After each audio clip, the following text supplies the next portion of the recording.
Hello दोस्तों, स्वागत है आपके अपने YouTube चैनल में। दोस्तों आज का जो वीडियो है वह क्लास 10th के फिजिक्स पर फिर से एक बार है, जो अवतल दर्पण के प्रतिबिंब द्वारा हम लोग देख रहे हैं अवतल दर्पण के प्रतिबिंब बनाने के नियम में। तो आज का जो टॉपिक है वो आपके लिए है, जब वस्तु कहाँ पर हो, वक्रता केंद्र पर स्थित हो, तब की स्थिति हम लोग देखेंगे कि प्रतिबिंब कैसे बनता है। इसके पहले दो टॉपिक हमने कवर किया है, जब अनंत और वक्रता केंद्र के मध्य स्थित रखी गई थी वस्तु, तब की टॉपिक जो हमने कवर कर दिया था पिछले वीडियो में। यदि आप उस वीडियो को देखना चाहते हैं तो डिस्क्रिप्शन उसका लिंक है, आप वहाँ जाकर देख सकते हैं। तो चलिए आज का जो वीडियो है उस पर हम काम करते हैं।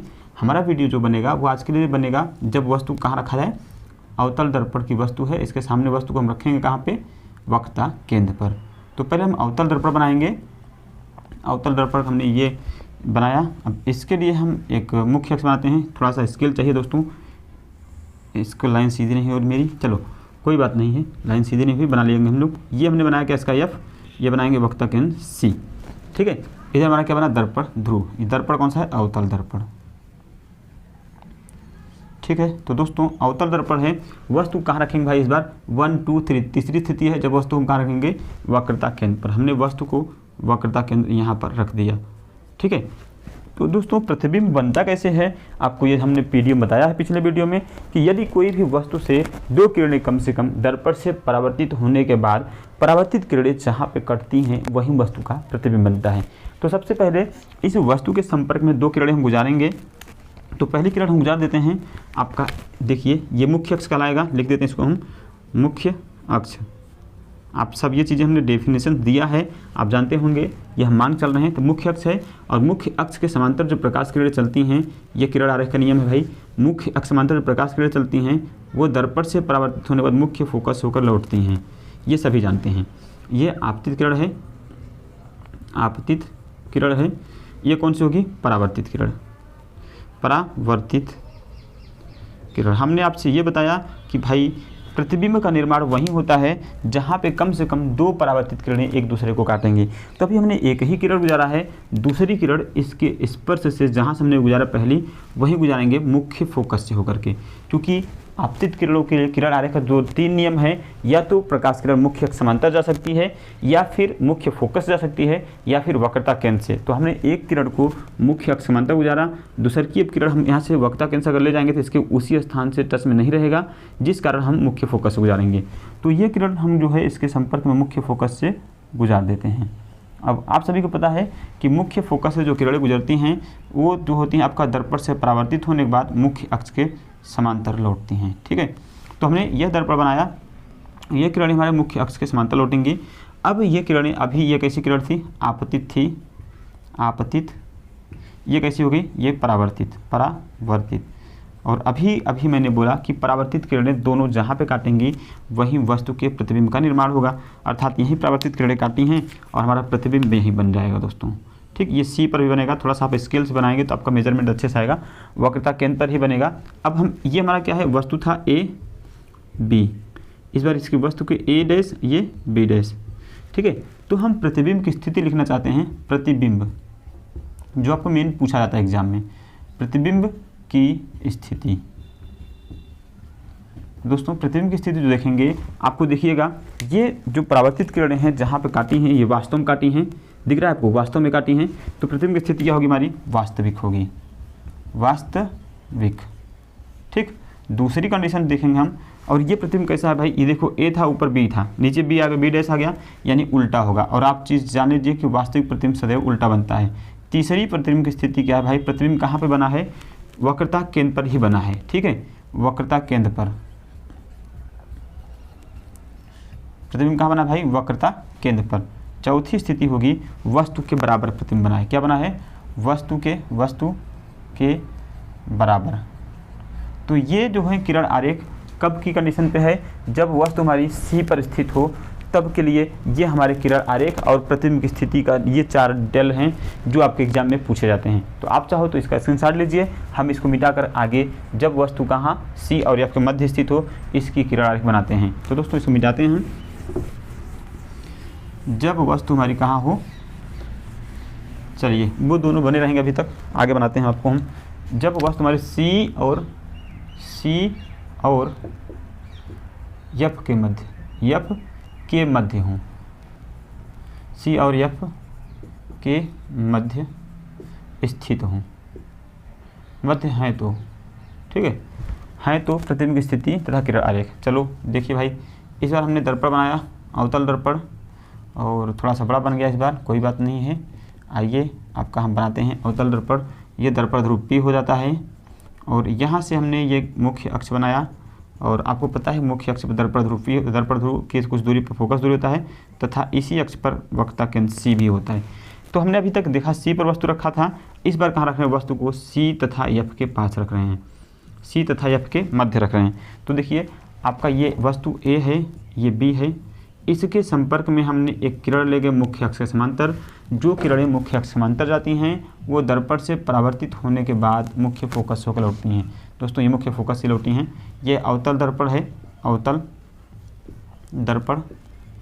ये किरण कहाँ से मुख्य फोकस होकर लौटी है? अभी ये क्या कहलाएगी? आपतित किरण, आपतित किरण। ये कैसी कहलाएगी? परावर्तित, परावर्तित किरण। ठीक दोस्तों, ये हो गई कंडीशन हमारी। चलिए अब क्या करते हैं, आपको पता है कि 2 किरण कम से कम चाहिए हमको, तो अब आप इस किरण को मुख्य फोकस से गुजारेंगे। देखिए एक किरण को हमने मुख्य फोकस से गुजारा, और मुख्य फोकस से होकर जाने प्रकाश किरणें दर्पण से परावर्तित होने के बाद मुख्य अक्ष के समांतर लौटती हैं। तो देखिए ये परावर्तित होगा मुख्य अक्ष के समांतर, ये किरण लौट जाएगा, और जहाँ पे काटेगा वहीं प्रतिबिंब का निर्माण बन जाएगा। देखिए इस बार ये किरण हमारी कहाँ काटी है? C के बाद काटी है। कहाँ काटी है भाई? C के बाद। यहाँ हमारा हो जाएगा A डैश, ये होगा हमारा B डैश। क्यों? क्योंकि सर से किरण निकल गई हैं, उलट के बना हुआ है। तो हमारा देखो ये परावर्तित किरणें हैं, ये परावर्तित किरणें हैं, ठीक है। परावर्तित किरणें जहाँ पे मिलती हैं वहीं प्रतिबिंब का निर्माण होता है। तो इस बार आपको दिख रहा होगा कि प्रतिबिंब जो बना है वास्तविक अब भी कटे हैं, यानी जो परावर्तित किरणें वास्तव में काट रही हैं एक दूसरे को, तो हमारा वास्तविक होगा, उल्टा ऑलरेडी होगा। तीसरी कंडीशन देखिएगा, ये कहाँ है? स्थिति कहाँ है? अनंत और C के मध्य। कहाँ भैया? अनंत, अनंत और C के मध्य प्रतिबिंब बनेगा। कहाँ बनेगा प्रतिबिंब? अनंत और C के मध्य। और इस बार की वस्तु जो है वस्तु से बड़ी प्रतिबिंब बनाया है, यानी फोर्थ केस लिखेंगे वस्तु से बड़ा प्रतिबिंब। जो प्रतिबिंब होगा दोस्तों इस बार वो वस्तु से बड़ा होगा। तो ये कंडीशन है आपके किस कंडीशन पर? जब वस्तु हमारी C तथा F के मध्य स्थित हो, तब किरण आरेख और प्रतिबिंब की स्थिति। आप चाहो तो इसका स्क्रीनशॉट लीजिए, हम इसको डिलीट करके आगे बढ़ते हैं।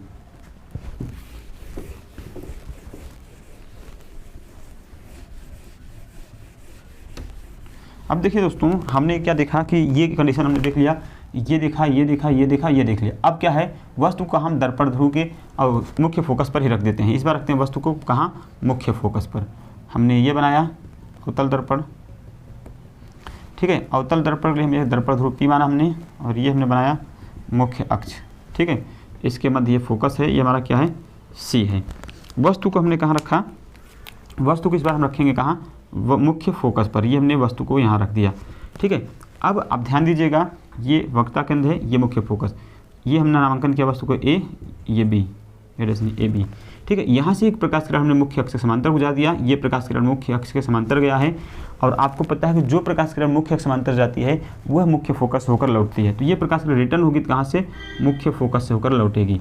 तो दोस्तों ये किरणें मुख्य फोकस होकर लौट गई, और अब देखिएगा इसके संपर्क में एक और किरण गुजारी जाएगी जो इसके टच से जानी चाहिए। तो अब आप देखिए मुख्य समांतर नहीं ले जा सकते हैं और ना मुख्य फोकस से ले जा सकते हैं। तो अब क्या करेंगे, एक प्रकाश किरण हम वक्रता केंद्र से इस दर्पण के संपर्क में, इस वस्तु के संपर्क में दर्पण पर अभिलंबित ले जाएंगे। देखिए ऐसे गया, ये अभी आपतित किरण है, और आप सभी ये इसको स्केल से बनाएंगे तो बहुत अच्छा बनेगा दोस्तों। थोड़ा सा प्रॉब्लम है स्केल की, मेरे पास स्केल इससे प्रेजेंट है नहीं। तो देखो अभी ये किरण जा रही थी, फिर ये रिटर्न होगी, अभी ये किरण ये आपतित, ये रिटर्न हो गई, और ये किरण न तो पीछे मिलेंगी, और अगर आप आगे बढ़ाओगे तो आगे भी ये किरण नहीं मिलेंगी। जब आगे नहीं मिलेंगी तो हम ऐसा मानते हैं कि भाई ये किरण कैसे समांतर जा रही हैं, ये किरणें अनंत पर मिलेंगे, ऐसा माना जाता है, ठीक है। ये किरणें कैसे जा रही हैं? समांतर जा रही हैं, और समांतर जो किरण चलती हैं तो वो माना जाता है कि अनंत पर मिलेंगी। तो वस्तु मान लो हमने मुख्य अक्ष बनाया, तो इस बार वस्तु अनंत में मिलेगी, तो वस्तु का प्रतिबिंब जो होगा वो होगा हमारा A डैश, ये B डैश बहुत बड़ा होगा, ठीक है। ये वस्तु है, प्रतिबिंब क्या अनंत हो जाएगा, बहुत बड़ा प्रतिबिंब बनेगा इस बार। तो लेकिन प्रतिबिंब की स्थिति में लिखेंगे, पहले लिखेंगे क्या? आभासी नहीं, वास्तविक है, क्योंकि वास्तव में ये जा रही किरणें, वास्तविक प्रतिबिंब। दूसरी स्थिति लिखेंगे भाई, उल्टा तो ऑलरेडी है, आपको दिख रहा हैगा, उल्टा है, तीसरी स्थिति क्या है भाई, ये अनंत पर बना। चौथी स्थिति आपकी होगी जो होगा हमारा, ये कैसा भाई, चौथी स्थिति वास्तविक हो गया, प्रतिबिंब उल्टा हो गया, अनंत बना है और कैसे बना है, वस्तु से बहुत बड़ा, वस्तु से बहुत बड़ा। ठीक दोस्तों, जो प्रतिबिंब बना हमारा वस्तु से बहुत बड़ा बना है। तो आप चाहो तो इसका स्क्रीनशॉट लीजिएगा, ये लिखिएगा आपतित किरण है, ये कौन है, परावर्तित किरण। तो आप इसका चाहो तो स्क्रीनशॉट लीजिएगा, और आप अगर लिखना चाहोगे तो इन किरणों को लिख लीजिएगा कि ये परावर्तित, ये जब मुख्य अक्ष से समांतर, मुख्य वक्ता के समांतर किरणें जाती हैं तो दर्पण से परावर्तित होने के बाद अपने मार्ग में लौट आती हैं। हमने ये किरण आरेख में बता रखा है, आप अगर चाहो तो वहाँ जाकर डिस्क्रिप्शन में लिंक होगा, वहाँ जाकर आप किरण आरेख के तीनों नियम देख सकते हैं। तो चलिए अब इसको आप स्क्रीनशॉट ले लीजिएगा। हम लास्ट वाला टॉपिक देखते हैं, जब वस्तु कहाँ हो, दर्पण ध्रुव तथा फोकस के मध्य हो।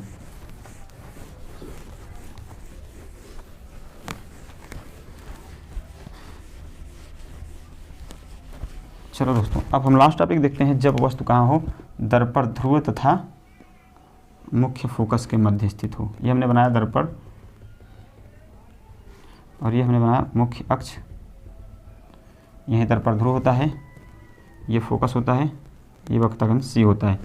इस बार वस्तु को हमने कहा रख दिया मुख्य फोकस तथा दर्पण ध्रुव के मध्य रखा, यानी लास्ट केस देखने वाले हैं। तो एक प्रकाश किरण आप जानते हैं कि मुख्य अक्ष के समांतर जा सकती है, और मुख्य अक्ष समांतर किरणें जो भी जाएंगी मुख्य फोकस से होकर लौटेंगी, ये दुनिया जानती है भैया, मुख्य फोकस से होकर लौटेंगी। अभी ये आपतित किरण थी, ये परावर्तित किरण हो गई, परावर्तित किरण। ठीक, ये आपतित किरण, ध्यान दीजिए एग्जाम में मेरे पास लिख लीजिएगा आप आपतित किरण। तो ये अभी हमने नामांकन किया, इसको ए, इसको माना हमने बी, ठीक है, बी डैश नहीं। अब देखिएगा, आपको पता है कि इस वस्तु के संपर्क में दो किरण जानी चाहिए, तो हमने एक किरण फिर से कहाँ से, वक्रता केंद्र से गुजार दिया। वक्रता केंद्र से जाने किरणें इसके संपर्क से होकर जानी चाहिए, और ये जैसे ही दर्पण से टकराएगी, ये जैसे टकराएगी, अभी जा रही थी वहीं से रिटर्न हो जाएगी, दर्पण से परावर्तन के पश्चात ये अपने मार्ग में लौट आएगी, वक्रता केंद्र से जाने में प्रकाश किरणें। तो आपको एक चीज़ें नज़र आ रही होंगी, देखिए यहाँ का डिस्टेंस जो है वो कम है, यहाँ का डिस्टेंस बढ़ता गया है, और यहाँ का डिस्टेंस और बढ़ता गया है, यानी जितने दूरी हम जाएंगे ये किरणें, उतनी डिस्टेंस इनकी बीच की बढ़ती जाएगी। तो ये तो श्योर हो चुका है कि पीछे जाने के बाद ये किरणें कहीं मिलेंगे नहीं, और जब कहीं मिलेंगे नहीं तो पीछे प्रतिबिंब इनका 100% नहीं बनेगा, क्योंकि समांतर जाती तो अनंत बनता, समांतर नहीं है, डाइवर्जिंग किरणें जा रही हैं, पीछे नहीं मिलेंगी। तो अब क्या किया जाएगा कि प्रतिबिंब बनाना तो है ही, तो हम इस किरणों को पीछे की ओर प्रोड्यूस करते हैं, इस किरणों को हम पीछे की ओर बढ़ाते हैं ऐसे आभासी रूप में, और ये देखो ऐसे ऐसे अपने पीछे आभासी बढ़ाया, तो ये किरण कहीं जाकर यहाँ पे कट गई। ठीक है, तो अब हमारा क्या होगा, जहाँ पे किरणें आभासी रूप से कटेंगी वही वस्तु का प्रतिबिंब बन जाएगा। ये हमने बनाया ए डैश और ये बी डैश। तो देखो हमने पीछे जैसे प्रोड्यूस किया दर्पण के पीछे, तो प्रतिबिंब बना हमारा, और आभासी प्रतिबिंब बना इस बार, जो कि ये किरणें रियल में नहीं काटी हैं, हमने दर्पण के पीछे ऐसे आभास किया कि प्रतिबिंब बन रहा है पीछे। तो प्रतिबिंब स्थिति लिखते हैं, पहली केस में लिखेंगे आभासी प्रतिबिंब, आभासी प्रतिबिंब। ठीक, दूसरी केस में लिखेंगे हम आपका ये दर्पण कैसा होगा, वो प्रतिबिंब कैसा होगा। देखो वस्तु से छोटा था, वस्तु छोटा है, प्रतिबिंब बड़ा बना है, तो लिखेंगे आभासी और सीधा होगा। भाई सीधा आपको दिख भी रहा है, सीधा है चूँकि मुख्य अक्ष ऊपर है, मुख्य अक्ष ऊपर ये भी है, सीधा होगा। तीसरी केस होगा वस्तु से बड़ा, वस्तु से बड़ा, और चौथी केस होगा आपका वस्तु दर्पण के पीछे। ठीक है, दर्पण के पीछे। तो दोस्तों ये आपके 6 केस का मतलब 6 केस जो होता है अवतल दर्पण द्वारा प्रतिबिंब बनने का नियम, वो 6 केस हमने देखा। और आपको एक कंक्लूजन देते हैं कि देखिएगा थोड़ा सा हम लोग इसमें आखिरकार सीखे क्या हैं। देखिए जैसे ये दर्पण है, आपने देखा होगा दर्पण, अगर पूरे कंडीशन मेरा वीडियो देखे होंगे, जब वस्तु को हमने इनफाइनाइट पर रखा था तो ये किरण जो हमारी थी वस्तु की प्रतिबिंब मुख्य फोकस होकर गई थी, यानी प्रतिबिंब यहाँ बनाया था बिंदु आकार के, याद करिए प्रतिबिंब यहाँ बनाया था बिंदु आकार का। जैसे हम इसके पास में आए तो वस्तु जो है थोड़ा सा और बड़ा प्रतिबिंब बनाया, जब वक्ता केंद्र सी पाए तो वस्तु के बराबर प्रतिबिंब बना था। ध्यान दीजिएगा, जब सी और एफ के मध्य गए थे तो ये प्रतिबिंब थोड़ा बड़ा बन गया था, याद आ रहा है आपको। जब फोकस पे गए हैं तो ये प्रतिबिंब कहाँ बन गया, अनंत बन गया और बड़ा बन गया। जब हम फोकस और दर्पण ध्रुव के मध्य गए हैं तो ये अभी तक जो किरणें इधर बन रही थी प्रतिबिंब, ये कैसा बन रही थी, वास्तविक बन रही थी, वास्तविक। लेकिन अब जब दर्पण फोकस के मध्य गए हैं तो ये प्रतिबिंब जो बना हमारा वो आभासी बना और वस्तु से बड़ा बन गया है। ठीक है, यानी 6 केस में ये हुए हैं। पहला नंबर, हम जितने दर्पण के पास गए हैं उतना हमारा प्रतिबिंब बढ़ता गया है। ठीक है, दर्पण ध्रुव और फोकस के मध्य जब इस वस्तु को रखा हमने तो प्रतिबिंब हमारा बना बड़ा और आभासी, लेकिन इसके पहले वास्तविक बना है। तो दोस्तों यह वीडियो अगर आपको अच्छा लगा हो तो प्लीज़ वीडियो को लाइक करिएगा। अगली वीडियो जो हमारे को उत्तल दर्पण पर होगा, उत्तल दर्पण प्रतिबिंब क्यों बनता है, और उसमें आपके एक इंटरेस्टिंग फैक्ट है कि उत्तल दर्पण में सिर्फ 2 स्थितियों में प्रतिबिंब क्यों बनता है, और आखिरकार क्या ज़रूरत पड़ गई उत्तल दर्पण जो हमें ये रिक्वायरमेंट पूरी नहीं कर पाए। क्योंकि हमने देखो आपको सीधा बड़ा वस्तु के छोटा बड़ा कुल प्रतिबिंब दिया है, तो हमें उत्तल दर्पण क्या ज़रूरत है यह नेक्स्ट वीडियो में हम लोग देखेंगे। वह वीडियो बहुत इंटरेस्टिंग होगा और वहाँ हम लोग बहुत कुछ सीखेंगे। तो फ्रेंड्स मिलते हैं नेक्स्ट वीडियो में, तब तक जय हिंद।